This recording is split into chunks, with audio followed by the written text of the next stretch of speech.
Hey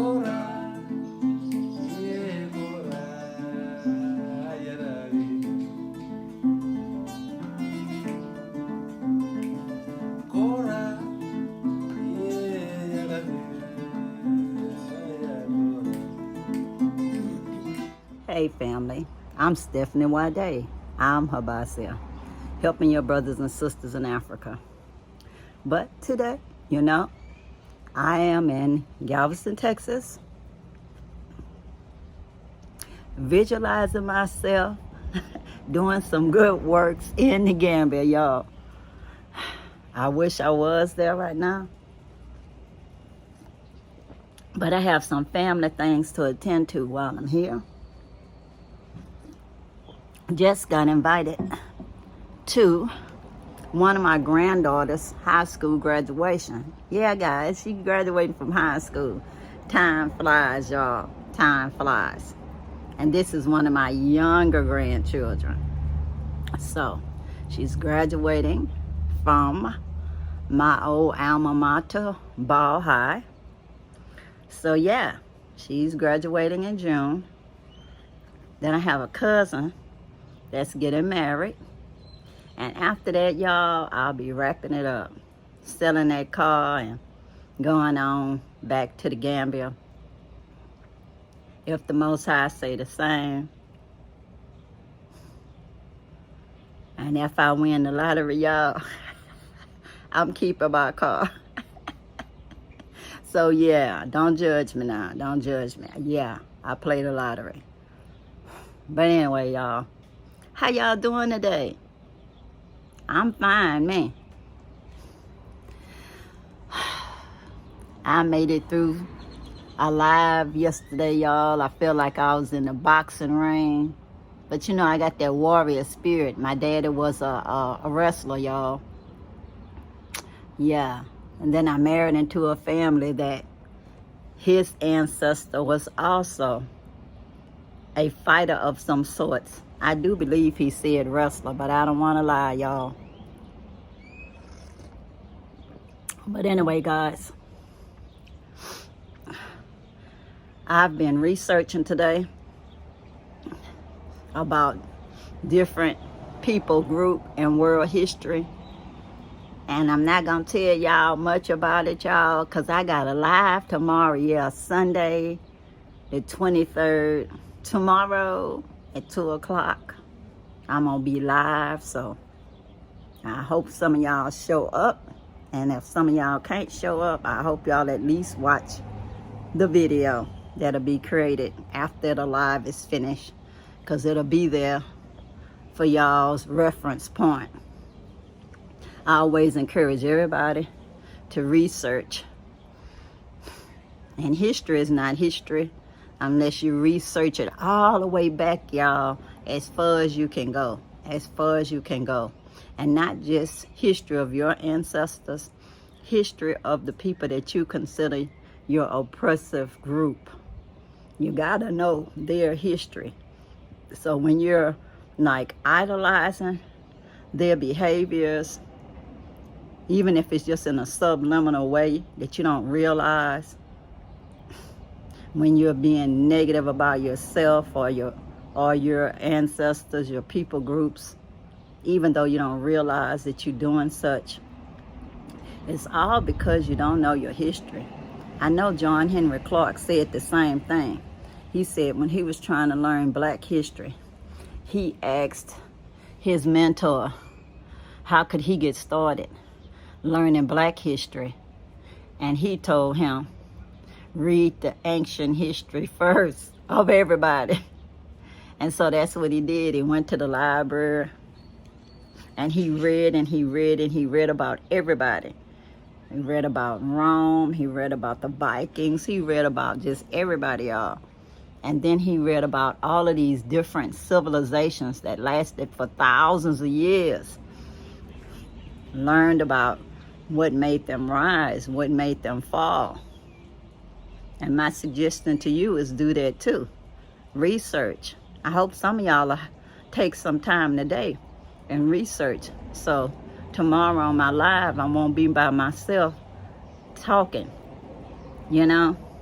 I'll share my links to some of my research after it's over. I started to share it today, but that would take all of the motivation from some people for coming to the live. So I'll wait and share it after the live.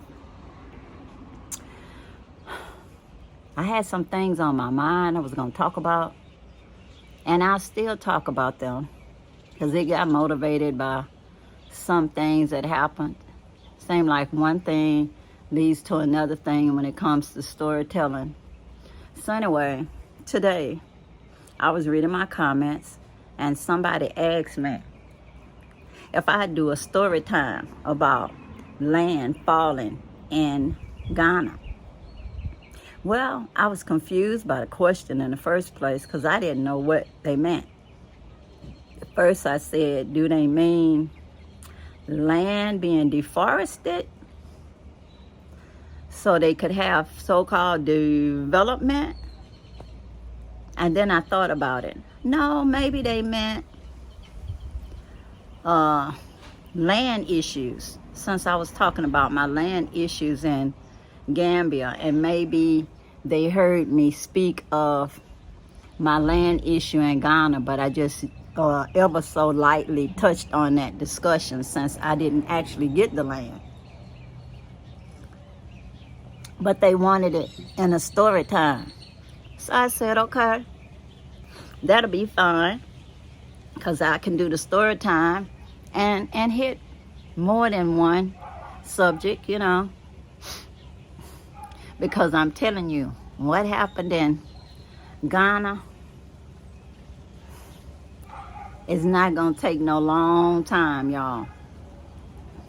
Because it was probably in 2009, the same year I became a chief in Ghana. I detoured to go to Fiancra International. The chiefs had donated land to a African American group called Fiancra. And that group was supposed to give that land to the diasporans, because they were made up of diasporans. One of the people from the diaspora was called the chief. I don't know if he actually went through the traditional ceremonies like I did when I was in Stewart, or if he just gangstered himself into being a chief, y'all. I don't know. So don't get me to telling that kind of story. But anyway, I went there with my then Ghanaian son. And we went there, and I had already communicated with Fiancra about how much the taxes would be on the land to register it. And I was aware that after you paid the taxes and the registration, that the land would be like a leased land for 50 to 99 years. And if your descendants were living on that land, they could renew the lease. So that was fine, y'all. You know, I know nobody lives forever. So I was good with that. The sister that was there took me looking all around the compound. I saw all kind of beautiful land. And I picked this land, y'all, that I could see the river below. And it was like on a hillside. So I could look down and see the river. So I could have built my house and just looked out of my window and seen the river. And I could have looked up, and it had higher mountains, you know. And it was green everywhere, you know, like a rainforest type thing. And I knew that I had to build a house within 2 years, or the land would go to the next person that would come. And that's okay, because you're not buying the land, you're just developing the land. That the chiefs donated the land to Fiancra for it to be developed. So it was donated to Fiancra for the people from the diaspora of descendants of African slavery could get that land, and that the chiefs was saying, sorry, I'm sorry my ancestors participated in the enslavement of your people, that I know I'm a direct descendant of a chief that participated actively in the slave trade, the transatlantic slave trade. It happened a lot in Ghana. So anyway, that's where the land came from. So I knew quite well that I wasn't buying the land. So anyway, I was told by the elder sister that showed me around and helped me pick my plot that the land would be registered on Monday, because it was like a weekend. And so she said, well, sister, one of the sisters can go to the office on Monday and register your land for you. So I gave them around $800 for all the registration fees. And mind you, this was in 2009. So anyway, I feel so confident, y'all, because this sister was from Detroit. I will not say her name because she is no longer with us, y'all. She was murdered along with her sister because somebody thought that they was wronged. That was from Ghana. But I won't get into that story. That's a story for somebody else to tell. But anyway, y'all, I just want to say that I called that sister, you know, because back then you could call on Messenger. It was like Messenger. She didn't answer. I emailed her. She didn't answer.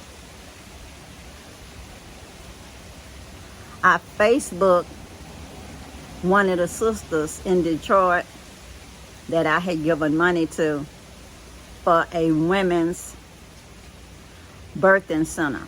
You know, not for the whole thing, y'all, just donation toward that program, because they had a program for the women, for the birth center over there in Ghana. So I said, sister, whatever, because I don't want to use her name neither. I don't know if she living or dead, y'all. I don't know. But I saw her sitting at the foot of some chief in Ghana on Facebook. And so I thought, well, if she's posting on Facebook, she gonna answer on Facebook. She never answered me. She accepted my money. I had a address where I sent that money order. Oh, they cashed that money order. Or check or whatever it was I sent them. But she did not answer me. So after months and months of not being able to get any response from the people at Fiancra International or the sister in Detroit, that I had gotten a card that said I was a member from her, y'all. So it wasn't like they didn't answer their stuff. It's just they didn't answer it after I gave them the $800. So I just made up in my mind that I had just lost my money because I never got the final paperwork from them. All I got is the initial paperwork that said that I gave them the money and said what land it was that I was supposed to be able to develop. You know, what plot number. So I use this as my cautionary tale, that you have to be very careful with whatever land you get.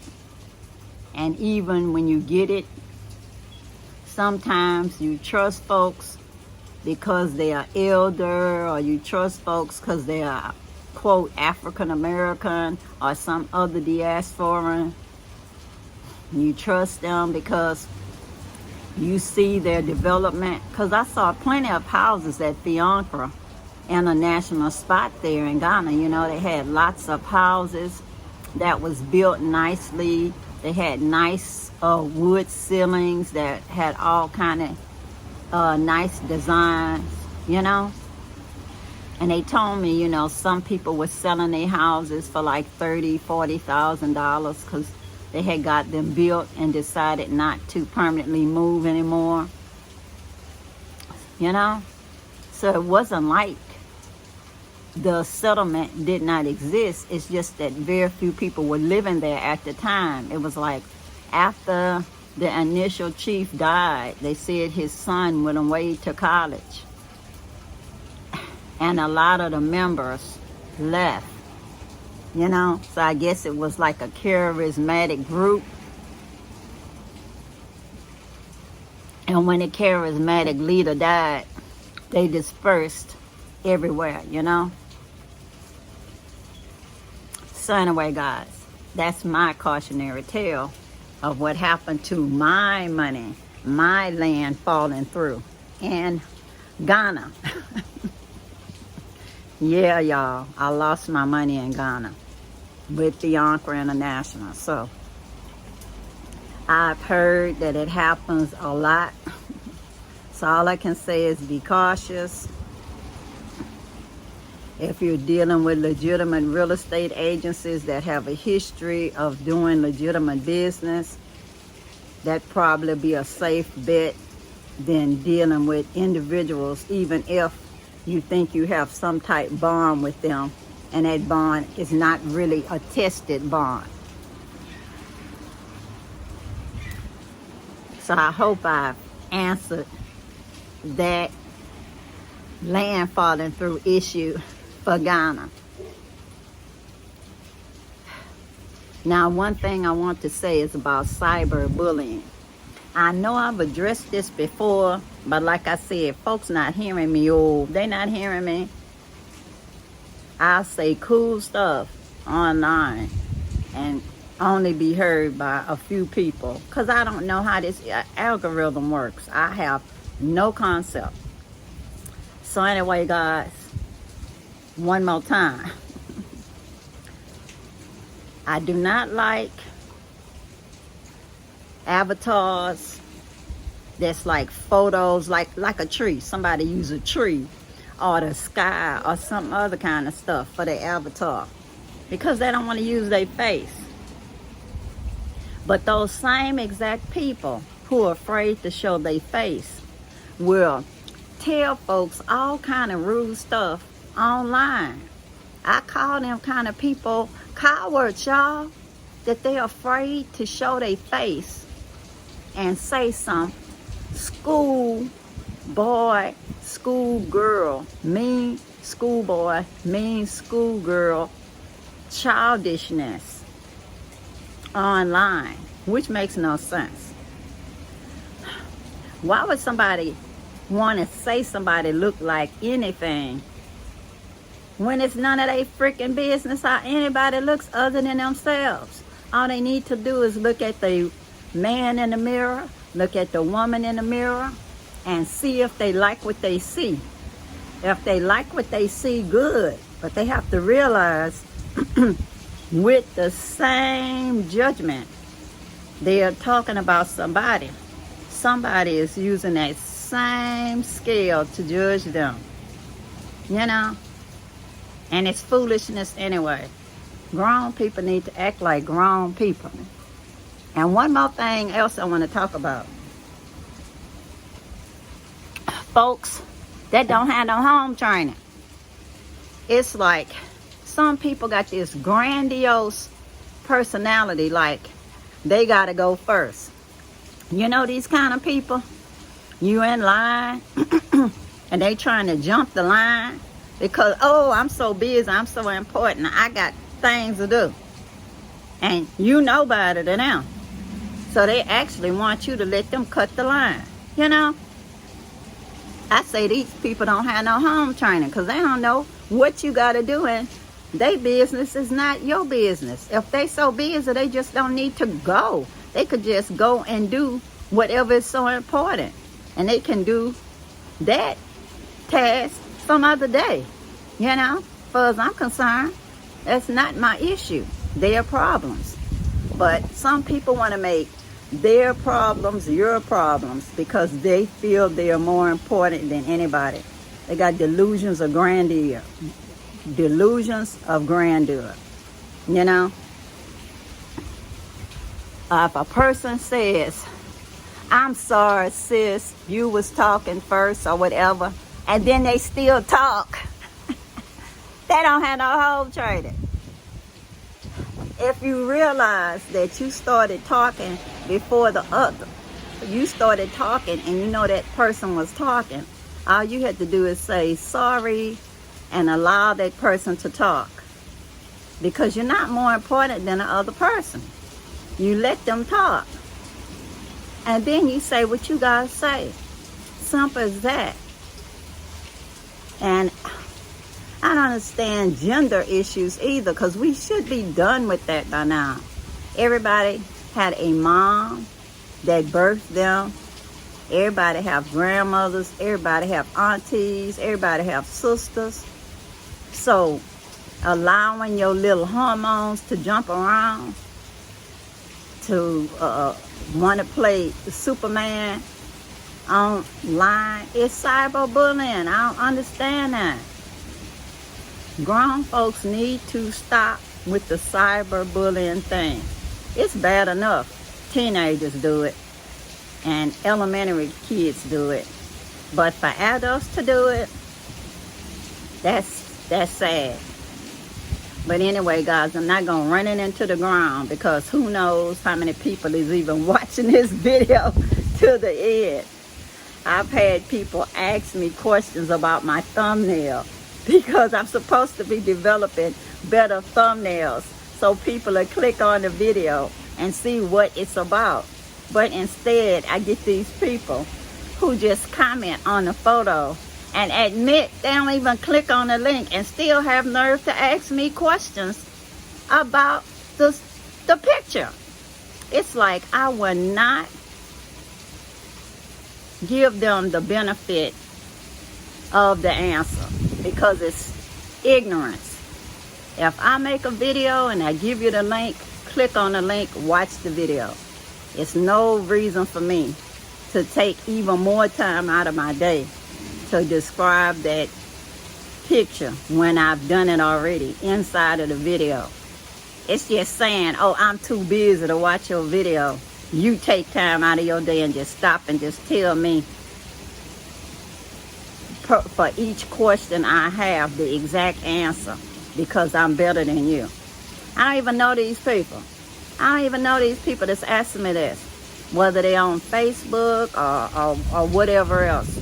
I don't know them. For the most part, I accept friends of friends.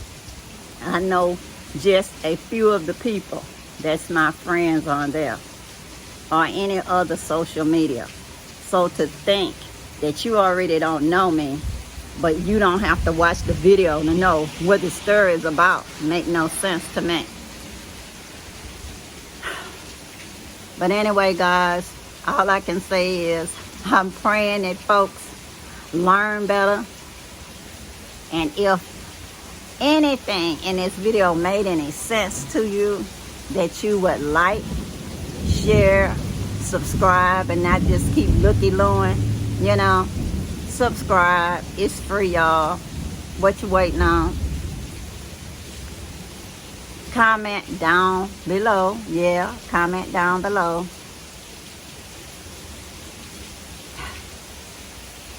Please, no profanity and all of that stuff, because I won't let that be posted. I will not allow anybody to have